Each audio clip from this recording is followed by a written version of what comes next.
우리가 누가복음 8장 만나고 있는데요, 그 전까지 예수님과 예수님의 사역에 대해서 많은 사람들의 다양한 반응들을 우리는 만났습니다.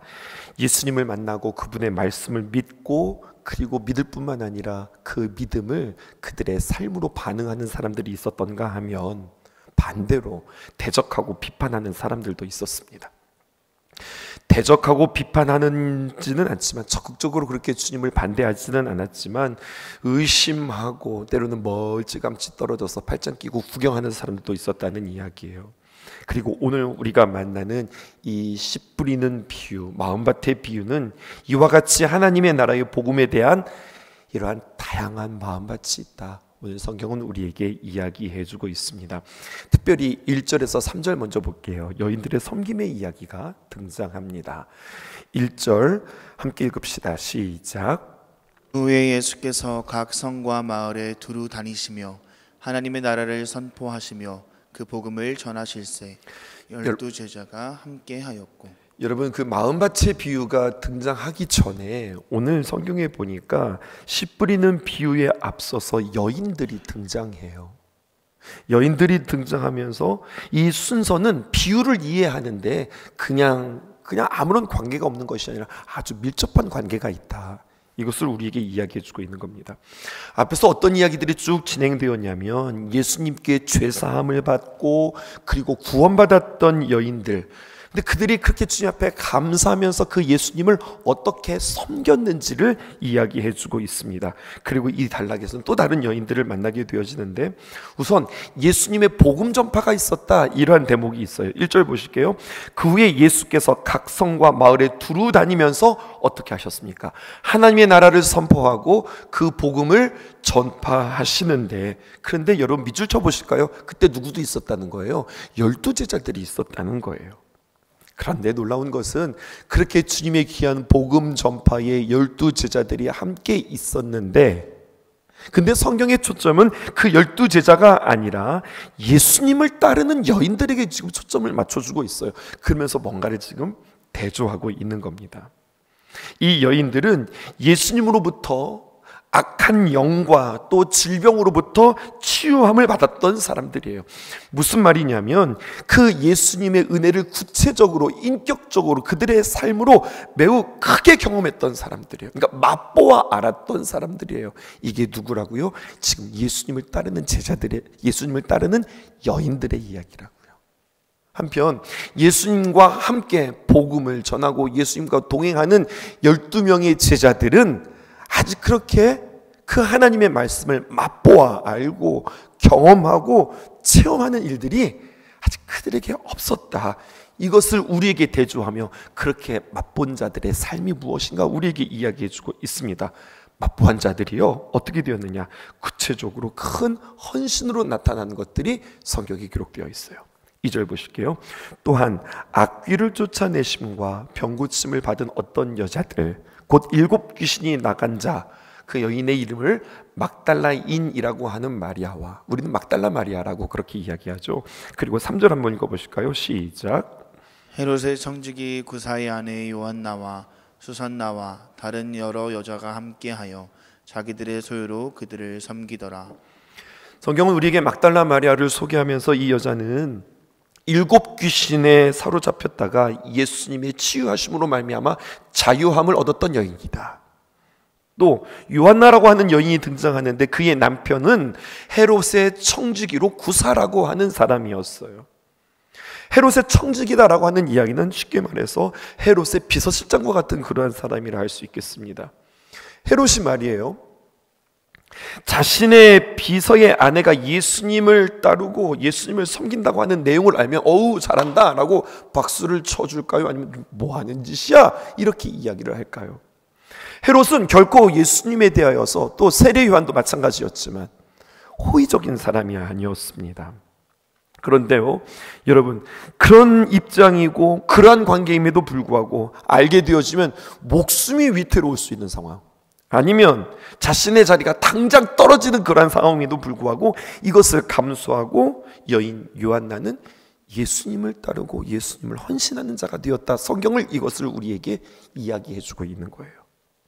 또한 무엇도 할 수 있느냐. 이렇게 예수님의 복음이 그 당시에 민중들뿐만 아니라 권력가와 지도층까지 이 하나님의 귀한 복음이 그들에게 미쳤다라고 하는 내용도 우리가 알 수 있는 대목이에요. 예수님의 여인들, 이 여인들이 예수님뿐만 아니라 예수님의 제자들을 섬겼다. 이것이 우리에게 무엇을 이야기할까요? 다른 복음서와는 달리 특별히 누가복음에서는 이 여인들의 활약을 우리에게 강조하고 있습니다. 이러한 여인들이 예수님의 사역에 동참하고 물질적으로 후원했다고 하는 것은 예수님에겐 참 이렇게 좋은 서포터즈들이 있었구나, 참 귀한 헌신하는 사람들이 있었구나, 이 정도가 아니에요. 그 의미 이상으로 예수님이 세우시려고 하는 하나님의 나라, 앞에서 쭉 달려오면서 만났던 사람들이 있었죠. 이방인, 또 죄인, 세리, 그리고 오늘 만나게 되어지는 미천한 그 당시에 연약한 여인들에 의하여서 하나님의 나라들은 바로 그렇게 유력하고 권력이 있고 뭔가 힘이 있는 자들이 아니라 볼품없어 보이는, 사람들의 시선으로 볼 때는 정말로 보잘것없는 사람들에 의하여서 세워지는 나라가 하나님의 나라다. 이 원리를 우리에게 이야기해 주고 있어요. 사람들에게는 외면당하지만 하나님의 나라는 어떤 나라인가? 힘으로 되어지고 권력으로 되어지고 돈으로 하나님의 나라가 이루어지는 것이 아니라 말씀을 담고, 그리고 그 말씀을 닮으려고 애쓰려고 하는 그 사람들의 모임과 그들의 기도와 보잘것없어 보이지만 그들의 헌신으로 말미암아 하나님의 나라는 세워진다. 이것이 하나님 나라의 법칙이다. 오늘 우리에게 이야기해 주고 있어요. 그러니 예수님은 이렇게 잃어버린 자들, 소외된 자들을 찾아오셨고 하나님 나라의 주역이 되도록 그들을 세우시는 분이 우리 주님이십니다. 그리고 예수님의 말씀을 믿고 따르고 헌신한 자들이 누구냐? 이제 이어지는 비유에서 복음을 받아들인 옥토와 같은 마음을 가진 자들이다. 이렇게 이야기해 주는 겁니다. 그리고 4절부터 시작해서 본격적으로 하나님 나라의 씨뿌림의 이야기가 시작되어지는 겁니다. 4절에서 8절까지 있는데요, 4절 함께 읽어보실게요. 시작. 각 동네 사람들이 예수께로 나와 큰 무리를 이루니 예수께서 비유로 말씀하시되, 예수님께서 어떻게 말씀하셨냐면 비유로 말씀하셨다, 이렇게 말씀하고 있어요. 복음서 마태복음, 마가복음, 누가복음, 요한복음에 예수님께서 비유로 이야기한 것이 모두 49가지예요. 그런데 그 가운데에서 누가복음이 이 비유가 28개가 등장합니다. 예수님이 비유로 가르쳐 주신 내용은 그냥 이것저것 막 산발적으로 이야기한 것이 아니라 예수님의 비유는 결국 하나로 점철되어지는데 그게 바로 무엇이냐면 하나님의 나라예요. 하나님의 나라에는요, 하나님의 백성들이 있어야 하고요, 또 하나님의 말씀에 법이 있어야 하고요, 또 그 말씀의 그 귀한 가치를 아는 그 주권이 있어야 하고요.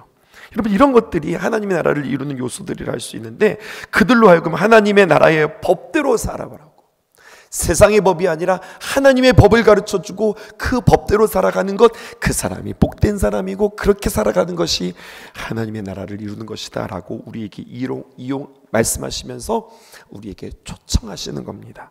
비유의 내용은 이런 겁니다. 5절에서 8절 여러분들의 목소리로 쭉 읽어보실게요. 시작. 씨를 뿌리는 자가 그 씨를 뿌리러 나가서 뿌릴새 더러는 길가에 떨어짐에 밟히며 공중의 새들이 먹어버렸고, 더러는 바위 위에 떨어짐에 싹이 났다가 습기가 없으므로 말랐고, 더러는 가시떨기 속에 떨어짐에 가시가 함께 자라서 기운을 막았고, 더러는 좋은 땅에 떨어짐에 나서 100배의 결실을 하였느니라. 이 말씀을 하시고 외치시되 들을 귀 있는 자는 들을지어다. 우리가 너무나도 잘 아는 비유입니다. 반대기가 나오지요. 어떻게 나오느냐? 길가에 떨어졌고요, 돌짝밭이라고도 이야기하고, 우리는 바위, 오늘 성경이니까 바위라고도 표현하네요. 바위 위에 떨어졌다 이렇게 이야기하고, 또 가시떨기밭에 떨어졌다 이야기하고, 옥토가 이야기합니다. 이 비유는 우리에게 잘 아는 거예요. 그런데 주님께서는 이 비유에 대해서 직접 설명해 주셨어요. 해석해 주셨어요. 그 이야기가 9절에서 15절에 있습니다. 근데 이 비유를 설명하시기 전에 그 비유는 여러분들 다른 시간들을 통해서 더 깊이 여러분들과 함께 이야기하고 싶고, 이 비유 전에도 또 한 가지를 이야기하세요. 예수님이 이렇게 말씀하셨습니다. 9절에 보니까 제자들이 예수님 이게 무슨 뜻이에요? 그 비유의 뜻이 무엇입니까? 라고 이야기할 때에 10절에 이르시되 하나님 나라의 비밀을 아는 것이 너희에게는 허락되었으나 다른 사람에게는 비유로 하나니 이는 그들로 보아도 보지 못하고 들어도 깨닫지 못하게 하려 함이라 라고 이야기하는 거예요. 자칫 잘못하면요, 이 말씀을 이렇게 해석하기 쉬워요. 너희들만 알아들으려고 내가 이야기해 주는 거야. 걔네들은 비유로 이야기하는 것을 헷갈리고 그리고 복잡하게 이야기함으로, 또는 그냥 어렴풋이 이야기함으로 말미암아 그들은 들어도 깨닫지 못하게 하고, 너희들은 나를 따라왔어. 또 너희들한테 잘하는 거야. 근데 내가 너희들한테만 가르쳐 줄게. 이런 의미가 아니라는 거예요. 이것을 좀 우리가 오해하지 말고 잘 해석해 보셔야겠습니다. 먼저 예수님의 제자라고 하는 것은 스승을 따라가는 거잖아요. 예수님의 귀한 말씀을 잘 듣고 들을 뿐만 아니라, 예수님은요 그냥 말씀만 하시는 분이 아니라 그 말씀을 직접 그의 삶으로 우리에게 보여주시는 거예요. 이렇게 하는 거야 라고요. 왜 그럴까요? 너희도 그렇게 살아 라고 아주 구체적으로 삶을 통해서 우리에게 보여주세요. 그러므로 예수님의 제자라고 하는 것은 주님의 귀한 말씀을 듣는 것으로 끝나는 것이 아니라 예수님처럼 흉내내고 예수님처럼 그렇게 살아보고, 그렇게 예수님의 삶이 나의 삶이 되어지는 것. 여러분, 이게 제자의 삶이거든요. 그리고 예수님께서 애써서 그렇게 살았던 이유는 그렇게 하나님의 나라를 만들기 위함이었거든요. 그러니까 예수님의 제자들도 하나님의 나라를 건설하는 것, 이것이 우리에게 당면한 과제라 할 수 있겠어요.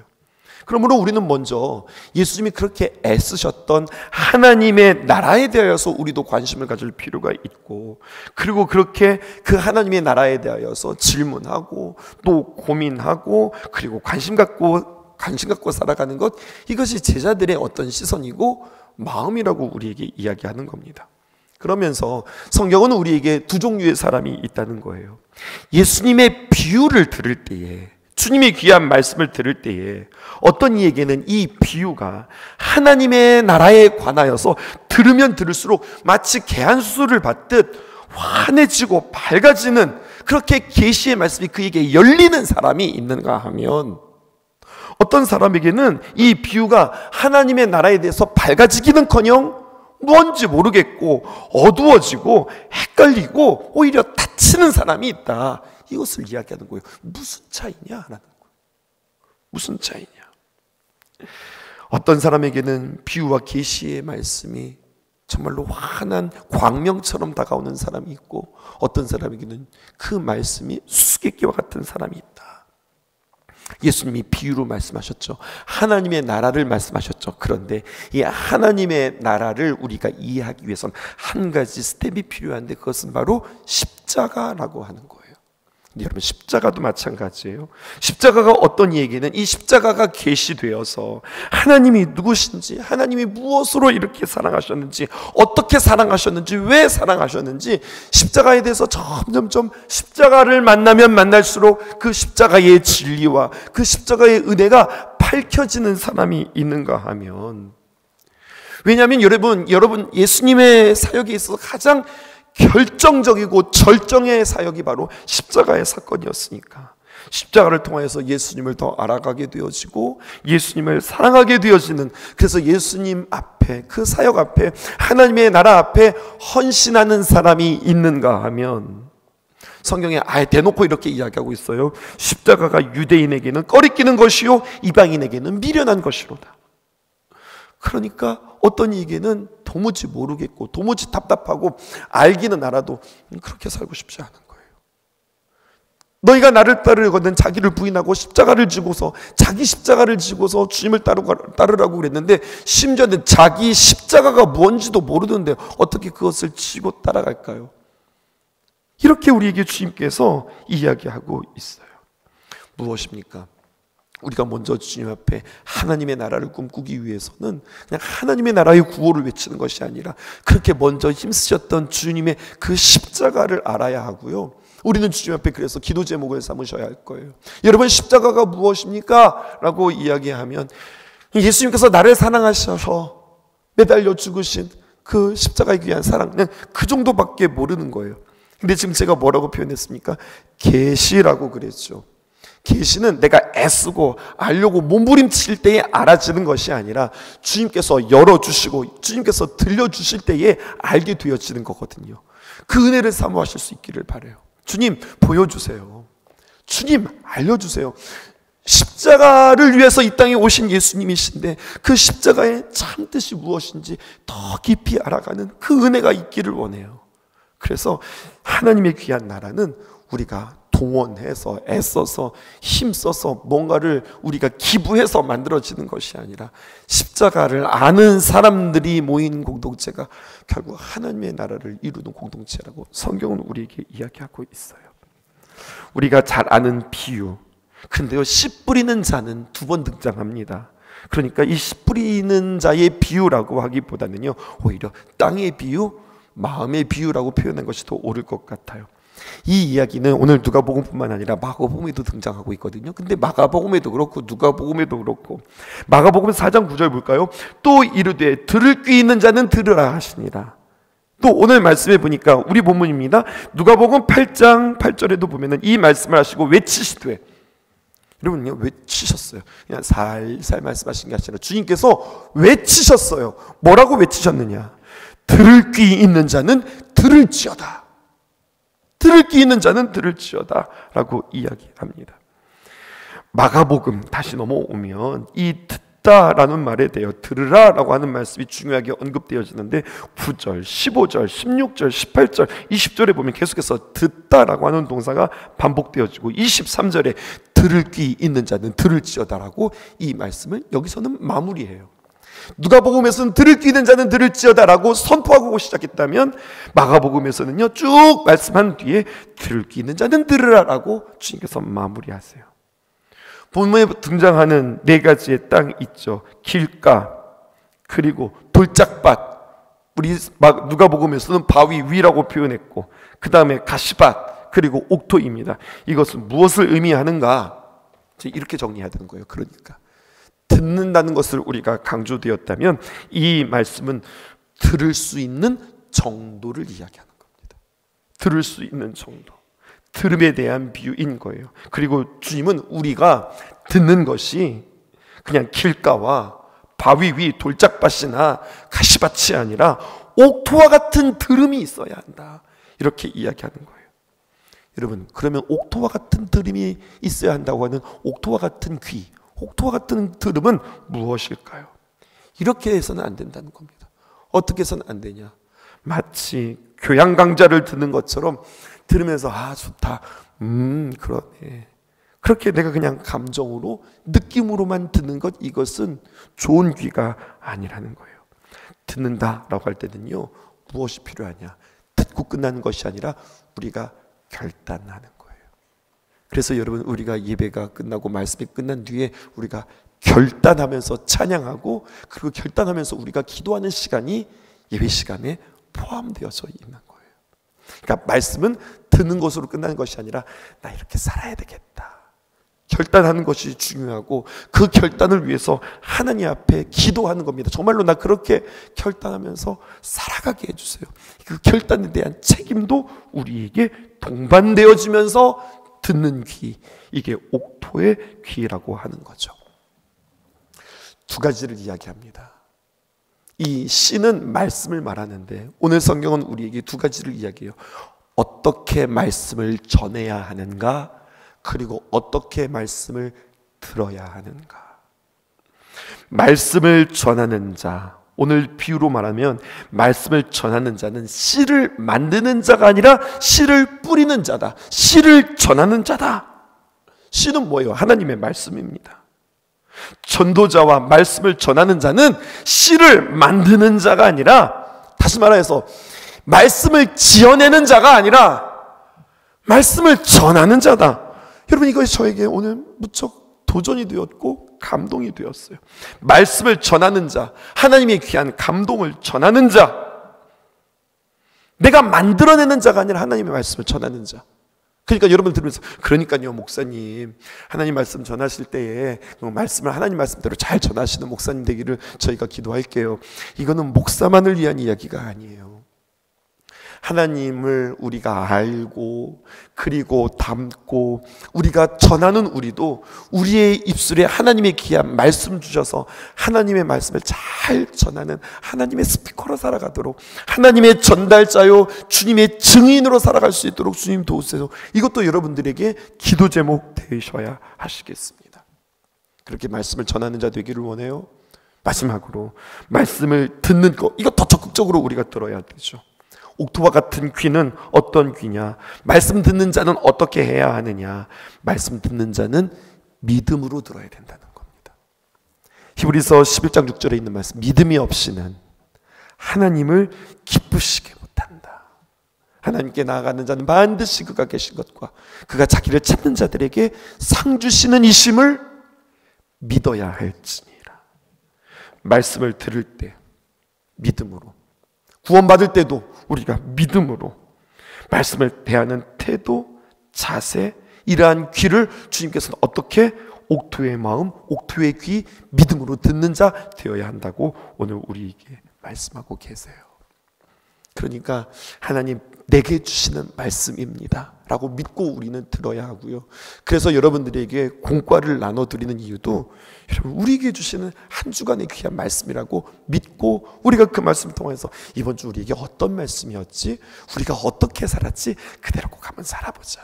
이게 바로 귀한 옥토의 귀를 가진 자요, 이러한 자에게 더욱더 하나님의 십자가의 비밀은 열려질 것이고 그런 자들이 모일 때 하나님의 나라가 아름답게 세워진다고 하는 거죠.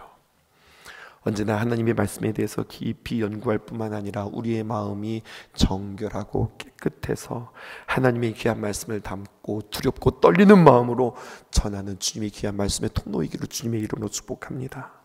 또 여러분들의 귀가 겸손하고 가난하여져서 부족하지만 말씀을 전하는 사람을 보는 것이 아니라 그 말씀을 듣고 내게 주시는 말씀으로 듣는 태도, 이것이 옥토의 마음이라고 오늘 주님이 우리에게 말씀하고 계세요.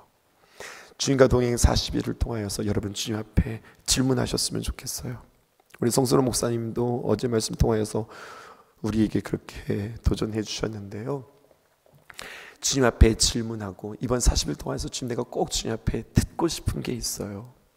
이것들에 대해서 귀한 기도 제목 삼고 이것을 목표로 하고 그냥 늘 기도하던 대로 기도하는 것이 아니라 좋은 기도 제목 가지고 여러분들한테 도전합니다. 기도 제목 가지고 기도할 수 있었으면 좋겠어요.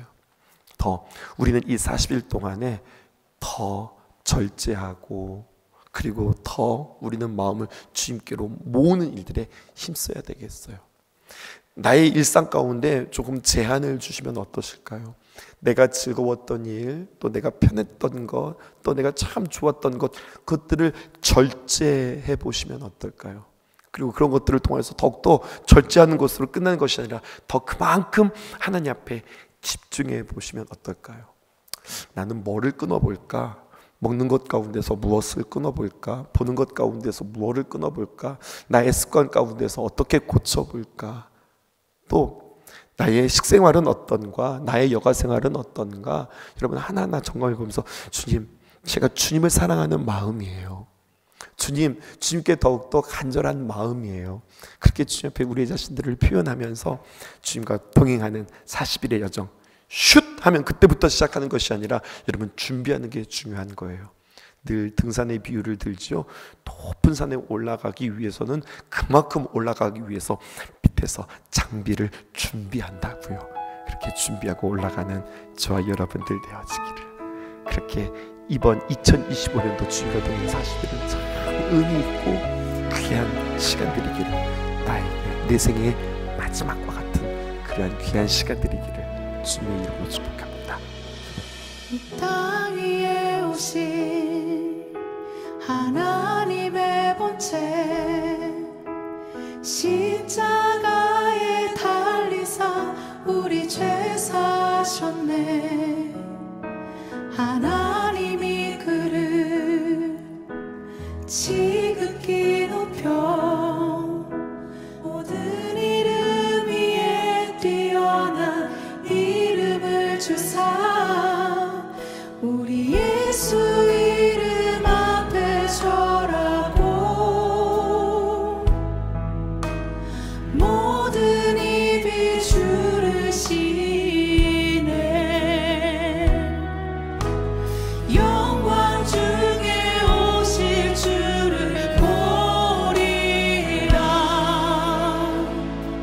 선포